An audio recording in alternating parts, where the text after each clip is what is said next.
অভিষেক বচ্চনের সঙ্গে নাম জুড়ে অভিনেত্রী নিম্রত কৌর এখন প্রায় প্রতিদিনই থাকেন খবরের শিরোনামে।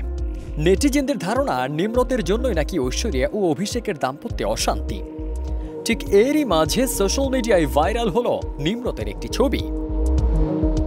এই ছবি দেখে নেটপাড়া বলতে শুরু করলো নিম্রত অন্তঃসত্ত্বা।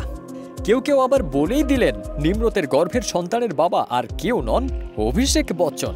খবরটা ছড়িয়ে পড়ে নিম্রতের এক ছবি থেকেই, যেখানে নিম্রতের পেট প্রকাশ্যে আসে। নিম্রতের মেদযুক্ত পেট দেখেই অনেকে মনে করতে শুরু করেন তিনি অন্তঃসত্ত্বা। তবে জানা গেছে অভিনেত্রীর মা হওয়ার খবর একেবারেই ভুয়া। সোশ্যালে ঐশ্বরিয়া, অভিষেক ও নিম্রতকে নিয়ে মিম বানিয়ে এমনটি রটানো হচ্ছে। এই খবর একেবারেই ভ্রান্ত। তবে এই বিষয়ে নিম্রতের কোনো প্রতিক্রিয়া পাওয়া যায়নি। অভিষেক ঐশ্বরিয়ার দাম্পত্যে চিড় ধরার খবর নতুন নয়।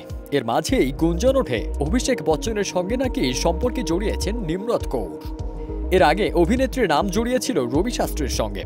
তার জন্যই কি জুনিয়র বচ্চন দম্পতির সংসারে অশান্তি? জল্পনা তুঙ্গে।